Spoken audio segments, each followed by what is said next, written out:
All right, so caffeine. Um, it's that thing most of us rely on to like jumpstart our day. Yeah, that morning pick me up. Exactly. But you've been curious about, all the ins and outs of caffeine We're and going to go beyond just like coffee wakes you up. yeah.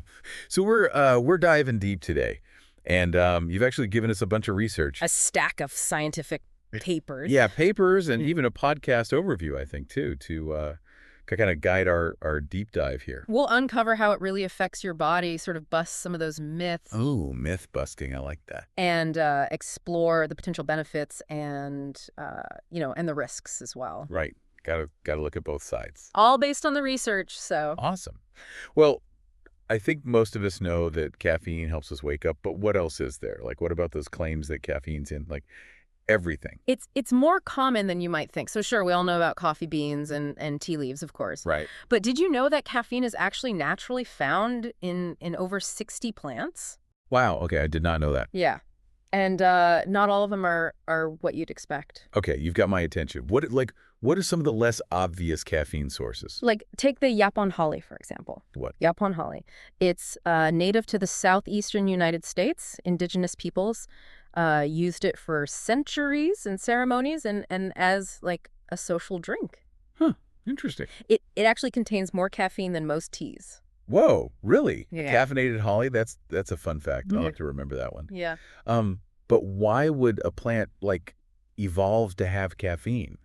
Especially if it's not something that, like, humans directly bred for, right? That's where it gets, interesting. So caffeine acts as a natural pesticide. Oh, interesting. It protects plants from insects, and it can also inhibit the growth of nearby plants, which, gives it a competitive edge. So caffeine is like the plant's, like, secret weapon. Pretty much. Keeps the pests away and the rivals at bay. So it's like almost makes you see those coffee beans in a whole new light, Right. But it's not just the natural sources, is it? Right. It's added to a wide range of products, from the obvious, like sodas and energy drinks. Sure, yeah. To some sneakier sources. Sneaky. Like what? Like pastries, ice cream, even cosmetics. Hold on. Caffeine in cosmetics? Yeah.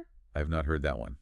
What's the point of putting caffeine in, like, makeup? So it's often included in skincare products for its, its purported effects on reducing puffiness and dark circles. Oh, interesting. The idea is that caffeine constricts blood vessels, which can temporarily, minimize those issues. So it's like a mini wake-up call for your skin.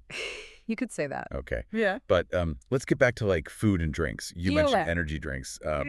Those just seem like a whole other level of, like, caffeine intensity. Yeah. They often combine caffeine with other ingredients like taurine. Taurine? Okay. Guarana and a lot of sugar, creating a pretty potent mix can have a more pronounced effect than caffeine alone. And that's not always a good thing, right? Yeah. Especially for, like, young people who might be, more susceptible to the downsides. Yeah. Exactly. Okay. Well, let's talk about the effects. Like, Yeah. how does caffeine actually work in the body? Like, what's the science behind that, like, jolt we all know? Yeah, so caffeine is absorbed very quickly and completely, usually reaching peak levels in your bloodstream within 15 to 30 minutes. That is so fast. So that explains that, like, almost instant energy boost. But how long does that effect actually last? That's where the concept of half-life comes in. Half-life. Okay.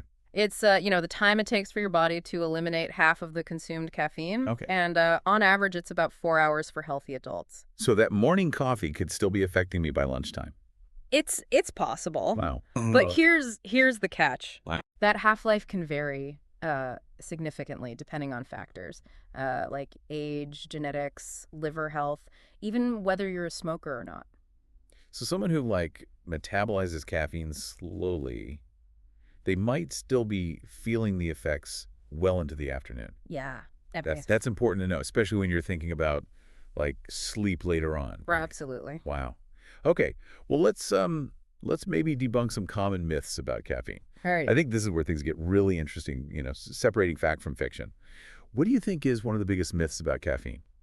Well, one of the most persistent myths is that caffeine dehydrates you. Oh, yeah. I've heard that.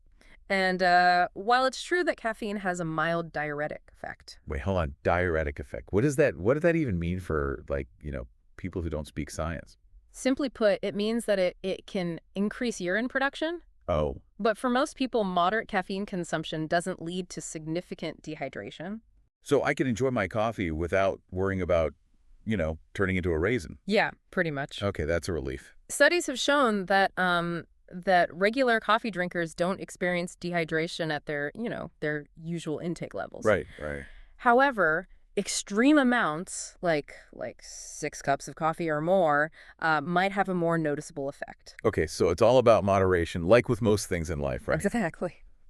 Now, what about decaf coffee? Ah, Is hmm. it truly caffeine-free, or is that another myth? You got it. That's another myth. Oh, busted. Decaf coffee still contains a small amount of caffeine. It's not completely eliminated during the decaffeination process. So for people who are very sensitive to caffeine or trying to avoid it entirely, even decaf might be something to, like, watch out for. Exactly. It's always best to be mindful of the caffeine content, even in products that seem like they shouldn't have any. Right, good point. Yeah. Okay, now let's talk about the good stuff, right?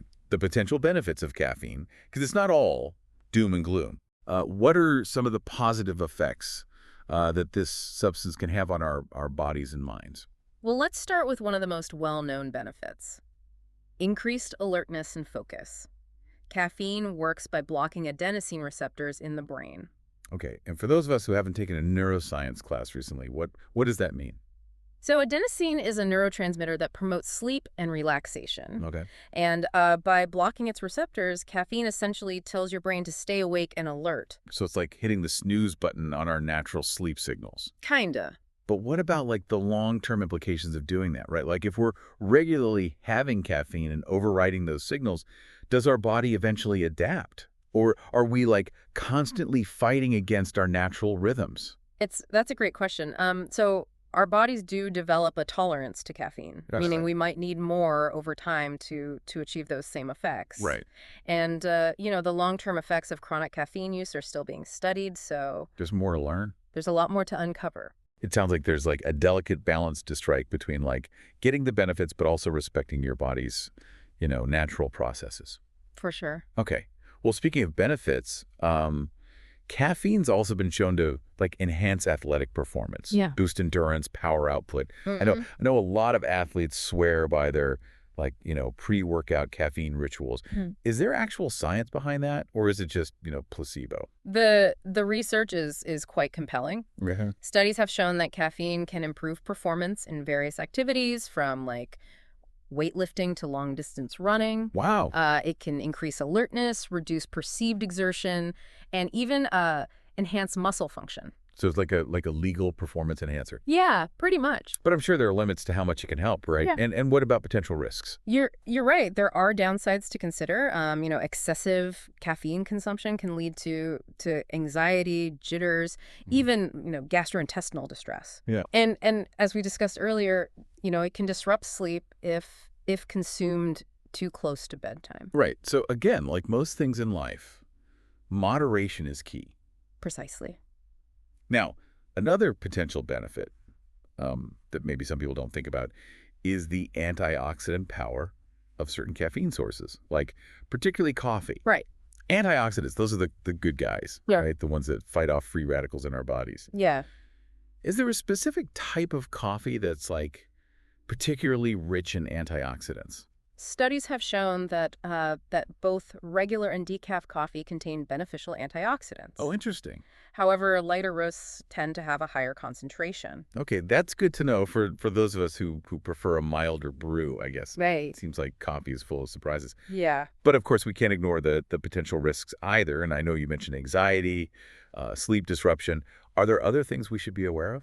Well, there are potential impacts on bone health to consider. Okay. Some research suggests a link between high caffeine consumption, Hi, how high are we talking? more than 400 milligrams per day, Okay. and decreased bone mineral density, especially in women. So for people who are already at risk for like osteoporosis, that's something to watch out for. That's a good point. Yeah.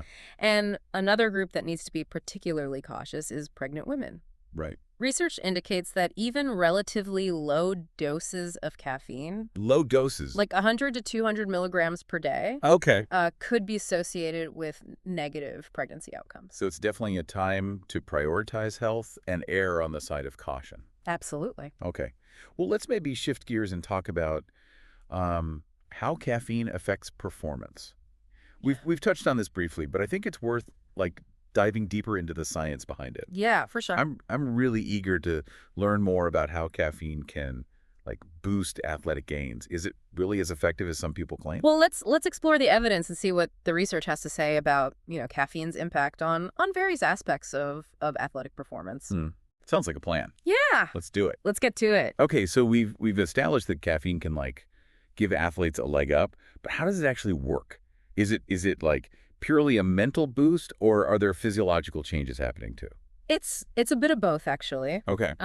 Caffeine can increase alertness, and it also reduces our perception of effort, Okay. meaning those tough workouts don't feel quite as grueling. So it's like tricking my brain into thinking I can like push harder. In a way, yeah. But like what's the science behind that? So caffeine primarily affects the central nervous system. Okay. It blocks those adenosine receptors that we talked about earlier, Right. leading to that feeling of increased energy and focus. But it also impacts muscle function directly. Okay, so it's not just like mind over matter. Yeah. There are actual changes happening in the muscles. Exactly. Okay. Caffeine can enhance calcium release within muscle fibers, Okay. which is essential for muscle contraction. Mm. So this can lead to increased power output and strength gains. So that like feeling of being able to lift a little heavier or like squeeze out a few more reps, Yeah. that's not just my imagination. There's a scientific explanation for it. Wow, that's pretty cool. Yeah, caffeine can also improve muscle endurance by increasing the availability of fuel for those, working muscles. So it's like giving your muscles like an extra energy reserve. Yeah, you could think of it that way. Okay. Yeah. But you mentioned earlier too that like individual responses to caffeine can vary. Right. So does that mean some people like benefit more from caffeine during exercise than others? Absolutely. Okay.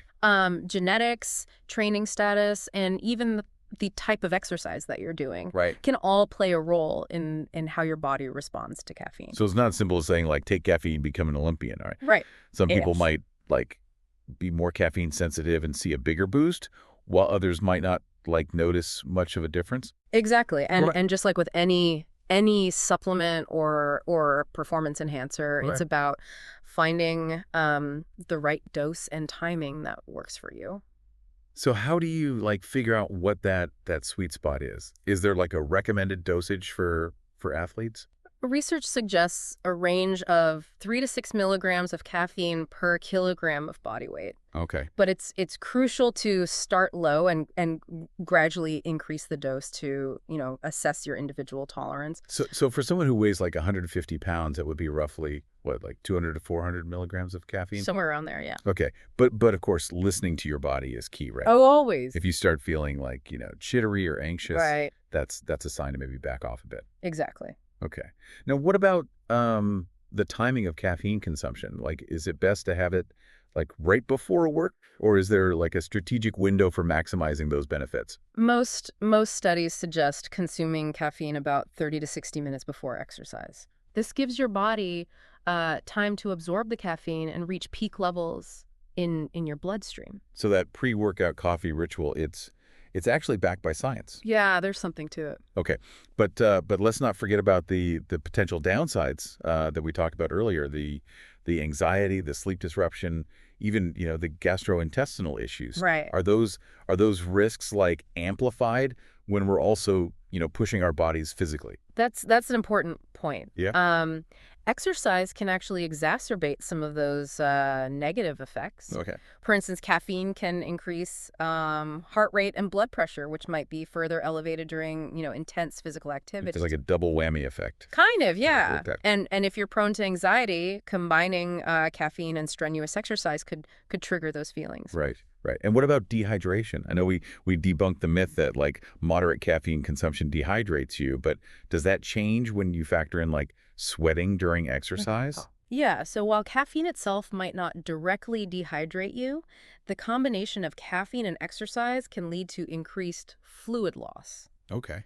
So staying adequately hydrated is crucial, especially in hot and humid environments. So those sports drinks with electrolytes, those might be a good option in those cases. Absolutely. Okay. Yeah, they can help replenish those lost electrolytes and fluids. All right. So athletes need to be like extra mindful of their hydration when using caffeine for performance enhancement. Right. But what about people who like rely on caffeine regularly? Yeah. Can they develop a dependence on and what happens if they like suddenly stop? Yeah, regular caffeine consumption can lead to tolerance, meaning you might need more over time to achieve those same effects. Right. And yes, abruptly stopping after regular use can lead to withdrawal symptoms like headaches, fatigue, even irritability. Ugh, those caffeine withdrawal headaches are no joke. I've definitely experienced those. Yeah, they're not fun. So is there like a way to mitigate those withdrawal symptoms? Yeah, gradually reducing your caffeine intake over time Okay. rather than going cold turkey Right, right. can help minimize those unpleasant withdrawal effects. So like with any habit, like easing off slowly is the best approach. It usually is. Okay. Yeah. But what about people who are like concerned about becoming addicted to caffeine? Like Oh. is that a legitimate concern? Well, while caffeine can be habit forming, Okay. it's important to remember that addiction is a complex issue. Sure. True caffeine addiction is rare, Okay. and for most people, moderate consumption is unlikely to pose serious risks. Okay, so it's about finding that balance again, Exactly. enjoying the benefits without going overboard. Right. Okay. Well, let's shift gears now and talk about caffeine's impact on mental health because it's not all about, physical performance. Right. Right, indeed. Caffeine's effects on the brain extend far beyond just alertness and focus. Okay. It can influence mood, anxiety levels, and even our risk for certain mental health conditions. That's what I'm curious about is like the good, the bad, and the complex relationship between caffeine Yeah. and our mental well-being. Yeah. I think most of us have experienced like, those mood swings from having too much caffeine or going through withdrawal. Right.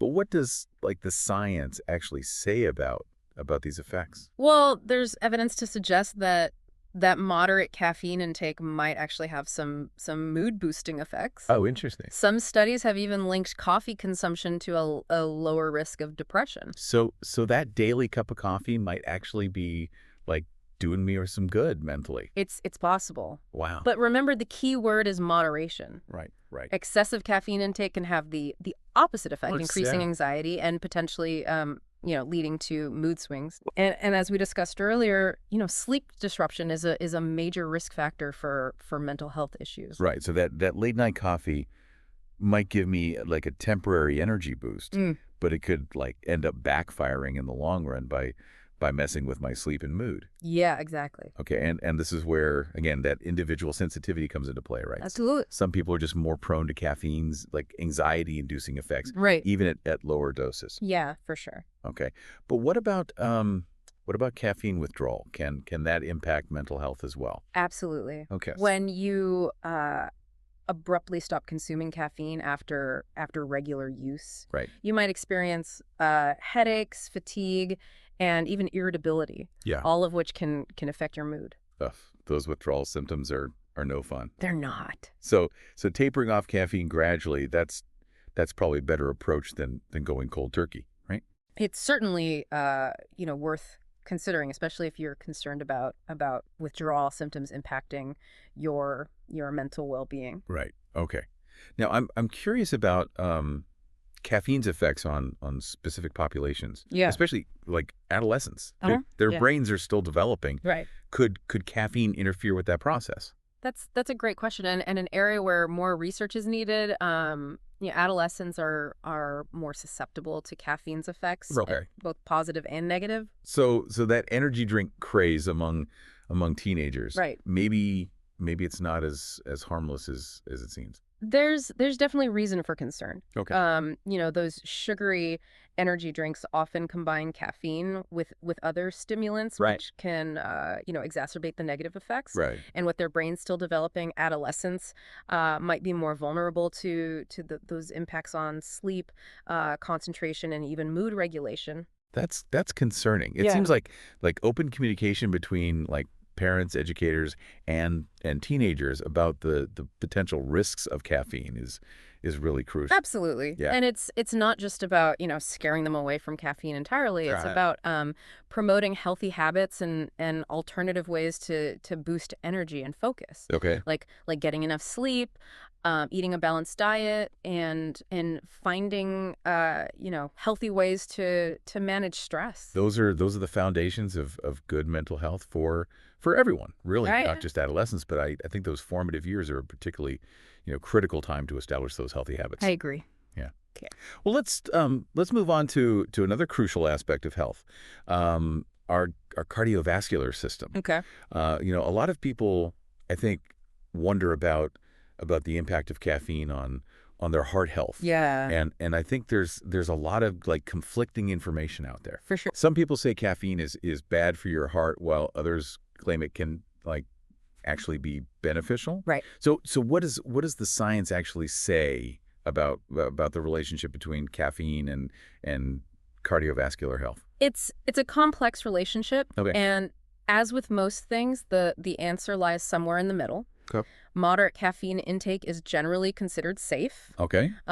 with the FDA suggesting a limit of 400 milligrams per day for most adults. Okay. However, caffeine can temporarily increase heart rate and blood pressure. Which might explain why that like first sip of coffee sometimes feels like a mini heart attack. Well, maybe not heart attack, but you're not wrong about that initial jolt. Right. However, studies have also shown potential benefits for cardiovascular health, Oh, really? such as improved cognitive function and even a reduced risk of stroke and heart failure when consumed in moderation, mainly through coffee. So coffee might actually be like good for my heart. The research is compelling. Wow, it's full of surprises. Yeah. But of course, individual sensitivity and pre-existing heart conditions are crucial factors to consider, right? Absolutely. If you have any concerns, it's always best to talk to your doctor about what level of caffeine consumption is right for you.